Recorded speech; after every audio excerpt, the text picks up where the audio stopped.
अस्सलाम वालेकुम everyone, welcome to TH academy. Hope you all are fine. So guys, हम macro economics से related अपना टॉपिक डिस्कस कर रहे थे। इससे पहले वाली वीडियो में हमने फिस्कल पॉलिसी का इफेक्ट देखा था आईएस और एलएम कर्व्स पे। आज हम मॉनेटरी पॉलिसी का देखेंगे। मॉनेटरी पॉलिसी भी बिल्कुल सेम वैसी ही होगा जैसे फिस्कल पॉलिसी की देखा था हमने इफ़ेक्ट। तो अगर किसी ने अगर फिस्कल पॉलिसी वाली वीडियो नहीं देखी हुई तो पहले वो देख लें ताकि फिर ये वाला लेक्चर इजीली समझ आ जाए। आज हम उसी से कंटिन्यू करेंगे और मॉनेटरी पॉलिसी पे डिस्कशन रखेंगे आज के लेक्चर में। तो जैसे मैंने अपनी पहली वाली वीडियो में डिस्कस किया था कि फिस्कल पॉलिसी इफ़ेक्ट और मॉनेटरी पॉलिसी इफ़ेक्ट जो है दोनों बिल्कुल अलग अलग हैं। और फिस्कल पॉलिसी का जब इफ़ेक्ट होता है तो एलएम पे कोई फ़र्क नहीं पड़ता, आईएस पे फ़र्क पड़ता है। आईएस मींस इन्वेस्टमेंट सेविंग, ठीक है। और मॉनेटरी पॉलिसी की जब हम बात करते हैं तो इट मीन्स हम मनी सप्लाई की बात कर रहे हैं, ठीक है।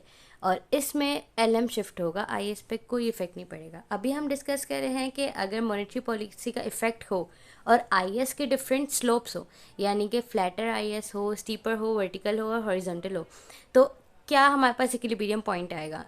मैंने क्या बताया है कि एलएम शिफ्ट होता है, यानी हम एलएम नॉर्मल है, इस केस में एलएम नॉर्मल है, सिर्फ आईएस की डिफरेंट स्लोप है। और हम एलएम नॉर्मल ड्रॉ करके आईएस की डिफरेंट स्लोप जो है वो रखेंगे और फिर देखेंगे हमारा इक्विलिब्रियम पॉइंट कहाँ पे आ रहा है, ठीक है। तो सबसे पहले तो वही जो ग्राफ हम ड्रॉ करते हैं, एक्स एक्सिस पे हम जो है रेट ऑफ इंटरेस्ट कह रही हूँ, नेशनल इनकम लेते हैं, वाई एक्सिस पे रेट ऑफ इंटरेस्ट लेते हैं, ठीक है। जैसे हम करते आ रहे हैं अपनी दो वीडियोस में, मैंने ऑलरेडी डिस्कस कर चुकी हूँ कि हम किस तरह से ये ड्रॉ करते हैं। तो वो वीडियोस भी आप एक बार देख लीजिएगा तो फिर ये लेक्चर और अच्छे से समझ आ जाएगा। तो रेट ऑफ इंटरेस्ट हमने ले लिया है, नेशनल इनकम ले लिया है जिसको हम वाई से रिप्रेजेंट करते हैं, रेट ऑफ इंटरेस्ट को आर से रिप्रेजेंट करते हैं। अब एल एम यहाँ पर नॉर्मल रहेगा, फ्लैटर आई एस हम ड्रॉ करेंगे और फिर हम यहाँ पे एज्यूम कर रहे हैं कि हमारे पास जो है, तो सबसे पहले यहाँ पे मैंने एल एम को नॉर्मल ड्रॉ कर रही है, ठीक है। अब फ्लैटर आईएस हम ड्रॉ करेंगे, ठीक है। फिर हम यहाँ पे एज्यूम कर रहे हैं कि लेट सपोज जो है मनी सप्लाई सेंट्रल बैंक ने इंक्रीज़ कर दिया है, सही है। जब भी मनी सप्लाई इंक्रीज़ होता है तो हमारा एलएम कहाँ शिफ्ट होता है, राइट वर्ड शिफ्ट होता है। तो हम यहाँ पे सबसे पहले फ्लैटर आईएस ड्रॉ करते हैं। अब फ्लैटर आईएस देखिएगा किस तरह ड्रॉ होता है, ये देखें, फ्लैटर आईएस थोड़ा सा इस तरह ड्रॉ होता है, ठीक है। अब यहाँ पे मैंने एक पॉइंट लगाया है, ये हमारा है इक्विलिब्रियम पॉइंट, सही है। ये तो हमारे पास बन गई सिचुएशन। अब हम क्या कर रहे हैं, यहाँ पे मनी सप्लाई को इंक्रीज़ कर रहे हैं, एलएम जो है वो डाउनवर्ड शिफ्ट होगा। सबसे पहले ये वाला इक्विलिब्रियम पॉइंट हम मार्क कर लेते हैं, ये रहा। E1 पे हमारे पास रेट ऑफ इंटरेस्ट है R1, ठीक है, और नेशनल इनकम भी हमारे पास है Y1। अब यहाँ पे हम LM को राइट वर्ड शिफ्ट करेंगे क्योंकि मनी सप्लाई इंक्रीज़ हो रहा है ना मार्केट में, हम एज्यूम करें। हम ये भी कर सकते हैं अगर मनी सप्लाई डिक्रीज़ हो रहा है तो LM लेफ्ट पे शिफ्ट होगा, लेकिन हम यहाँ पे राइट वर्ड शिफ्ट कर रहे हैं, मनी सप्लाई इंक्रीज़ हो रहा है ये एज्यूम कर रहे हैं। अब हम LM को राइट पे शिफ्ट करेंगे, फिर हम देखेंगे हमारे पास न्यू इक्विलिब्रियम पॉइंट क्या आ रहा है और रेट ऑफ इंटरेस्ट इंक्रीज़ हो रहा है, डिक्रीज़ हो रहा है, या फिर इनकम में क्या चेंजेस आ रही है, वो सब हम नोट करेंगे। तो ये देखें, अच्छा ये थोड़ी सी लाइन जो मैंने ड्रॉ की है थोड़ी सी स्ट्रेट नहीं बनी है, आप लोग स्ट्रेट ड्रॉ कीजिएगा, है। तो यहाँ पे हमने क्या ऑब्जर्व किया है कि रेट ऑफ इंटरेस्ट में जो है वो चेंजेस आ रही है, क्या हो रही है, रेट ऑफ इंटरेस्ट डिक्रीज़ हो रहा है और नेशनल इनकम बढ़ रही है। यानी कि अगर आईएस जो है वो फ्लैट होगा, ठीक है, और अगर हम मार्केट के अंदर मनी सप्लाई जो है वो इंक्रीज़ कर दी है सेंट्रल बैंक ने, तो उससे क्या इफ़ेक्ट होगा, रेट ऑफ इंटरेस्ट जो है वो डिक्रीज़ हो जाएगा और इनकम जो है वो बढ़ जाएगी, ठीक है। अब हम चलते हैं दूसरे पॉइंट पे कि जब आईएस जो है स्टीपर है, एलएम बिल्कुल एग्जैक्ट ऐसे ही ड्रॉ होगा, बस आईएस को हम स्टीपर ड्रॉ कर लेंगे, ठीक है। ये देखें, नेक्स्ट हमारा क्या था, steeper IS, LM normal draw किया है हमने, ठीक है, आईएस को हमने स्टीपर रखा है। अब हम देख रहे हैं ये जो पॉइंट मैंने लगाया है ये E1 पॉइंट है, यहाँ पे रेट ऑफ इंटरेस्ट जो होगा वो हमारे पास R1 होगा और इनकम जो है नेशनल इनकम वो Y1 होगी।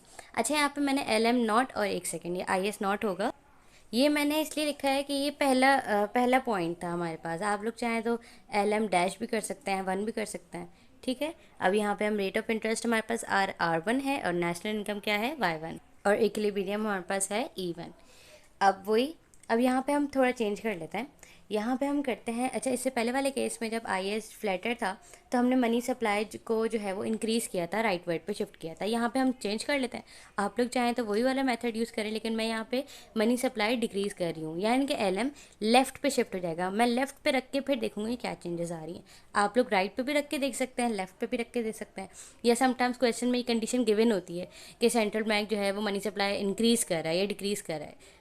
तो ये देखें, यहाँ पे मैंने LM1 लिखा है ना, यानी यहाँ पे मनी सप्लाई डिक्रीज़ हो रही है। जब भी मनी सप्लाई डिक्रीज़ होता है तो LM जो है वो लेफ़्ट पे शिफ्ट हो जाता है, और यहाँ पे हमारे पास दूसरा इक्विलिब्रियम पॉइंट आ गया, E2।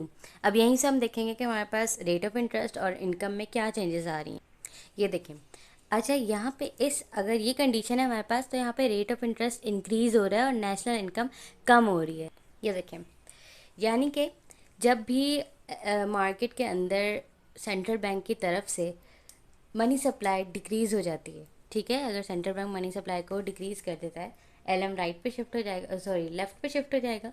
उससे क्या होगा, रेट ऑफ इंटरेस्ट में इंक्रीमेंट आएगा, रेट ऑफ इंटरेस्ट इंक्रीज़ हो जाएगा और नेशनल इनकम जो है वो डिक्रीज़ हो जाएगी। इससे पहले वाले केस में जब मनी सप्लाई इंक्रीज़ हो रहा था, LM राइट पे शिफ्ट हो रहा था, तो क्या हो रहा था, उसमें रेट ऑफ इंटरेस्ट कम हो रहा था और इनकम बढ़ रही थी। पर यहाँ इनकम जो है वो कम हो रही है और रेट ऑफ इंटरेस्ट बढ़ रहा है। तो ये चीज़ें याद रखने की हैं। बस इजी मेथड ये है कि बस ये याद रखना है कि जब इंक्रीज़ होगा तो LM जो है वो लेफ़्ट पे शिफ्ट, राइट पे शिफ्ट होगा, सही है। इंक्रीज़ जब होगा तो LM राइट पे शिफ्ट होगा, डिक्रीज़ होगा तो लेफ़्ट पे शिफ्ट होगा। बस ये शिफ्टिंग याद रखनी है, बाकी इक्विलिब्रियम पॉइंट खुद ही हमें मिल जाता है। नेक्स्ट है कि वर्टिकल IAS। अब यहाँ पे क्या होगा, IAS को हम वर्टिकल रखेंगे, बिल्कुल एग्जैक्ट ऐसे ही होगा। यहाँ पे LM नॉर्मल है क्योंकि यहाँ पे जो है हम IAS के स्लोप की बात कर रहे हैं, ठीक है। तो ये चीज़ कन्फ्यूजन मत रखिएगा कि IAS की बात हो रही है तो हम IAS को ही जो है वो चेंज करें, नहीं। यहाँ पे है, सबसे पहले याद रखना है कि इफ़ेक्ट किस पॉलिसी का हो रहा है। सबसे पहली बात, अगर फिजिकल पॉलिसी का इफेक्ट है तो हर चीज़ एक तरफ रख के बस ये सोचना है कि फिजिकल पॉलिसी IAS को ही शिफ्ट करती है, हम LM को शिफ्ट नहीं करेंगे, सही है। अब चाहे किसी का भी स्लोप हो, हमने शिफ्ट IAS को करना है क्योंकि फिजिकल पॉलिसी की बात हो रही है। अब यहाँ पे मॉनेटरी पॉलिसी का इफेक्ट है, हमें याद रखना है कि मॉनेटरी पॉलिसी LM को ही शिफ्ट करती है। अब चाहे किसी का भी स्लोप हो, IAS का हो या LM का हो, हमने शिफ्ट LM को ही करना है क्योंकि मॉनेटरी पॉलिसी की बात हो रही है। यहाँ पे क्या बात हो रही है, मॉनेटरी पॉलिसी की बात हो रही है। IAS के कोई भी स्लोप हो, हमने शिफ्ट LM को ही करना है, IAS को नहीं करना, क्योंकि मॉनेटरी पॉलिसी हमेशा LM पे चेंजेस लाती है। LM कर्व चेंज होता है, IAS पे कोई इफेक्ट नहीं पड़ता, ठीक है। अब यहाँ पे हम IAS को वर्टिकल ड्रॉ करते हैं और देखते हैं हमारे पास इक्विलिब्रियम पॉइंट कहाँ पे आ रहा है। अच्छा, वर्टिकल IAS जब ड्रॉ करते हैं तो जो IAS कर्व बन रहा होता है उसी की एग्जैक्ट नीचे जो हमारे पास इनकम आ जाती है Y1। वर्टिकल IAS हमने ड्रॉ कर लिया, मेरे पास E1 इक्विलिब्रियम पॉइंट आ गया, रेट ऑफ इंटरेस्ट R1 से डिनोट किया है और इनकम, नेशनल इनकम Y1 से। अब क्या कहा था मैंने, मॉनेटरी पॉलिसी है, हर चीज़ एक तरफ रख के बस हमने LM को शिफ्ट करना है।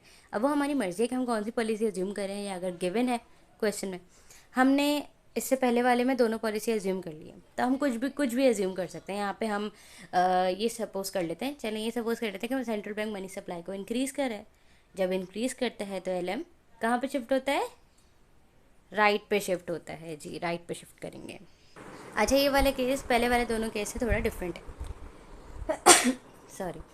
उस वाले केस में इनकम, रेट ऑफ इंटरेस्ट दोनों में चेंजेस आ रही थी, लेकिन यहाँ पे क्या हो रहा है, यहाँ पे इनकम में कोई चेंज नहीं आ रहा, ठीक है। यहाँ पे सिर्फ रेट ऑफ इंटरेस्ट में चेंज आ रहा है। इट मीन्स कि अगर वर्टिकल IAS है और मॉनेटरी पॉलिसी का इफेक्ट है हमारे पास, तो इनकम में कोई चेंजेस नहीं आएंगे। हमने ड्रॉ करके देखा है ना, ये देखिए, अगर LM नॉर्मल ड्रॉ किया है, राइट पे शिफ्ट किया है LM को, ठीक है।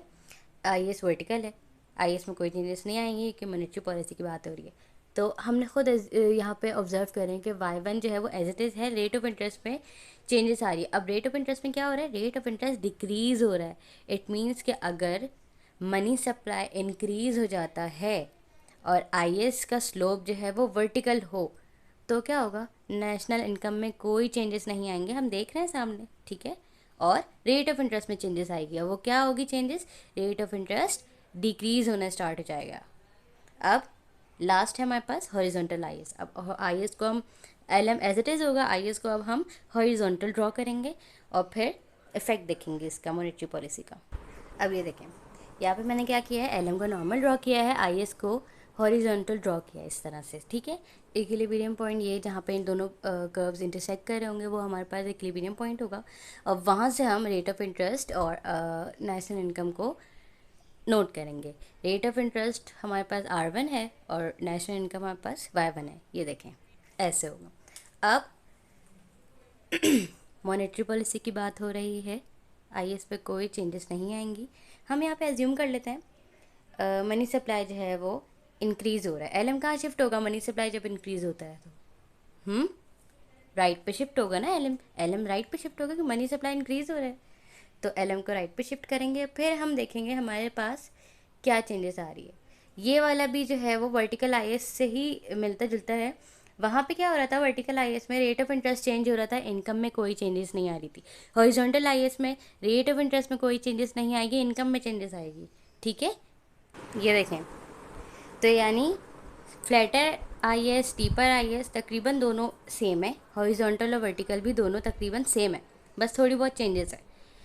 अब नेक्स्ट चीज़ ये है कि ये सारी चीज़ें जो है, सारे कर्व जो मैंने ड्रॉ किए हैं, समझाया है, ये रट्टा लगाने वाली चीज़ नहीं है। इसमें सब कुछ कॉन्सेप्ट है वो याद करना है।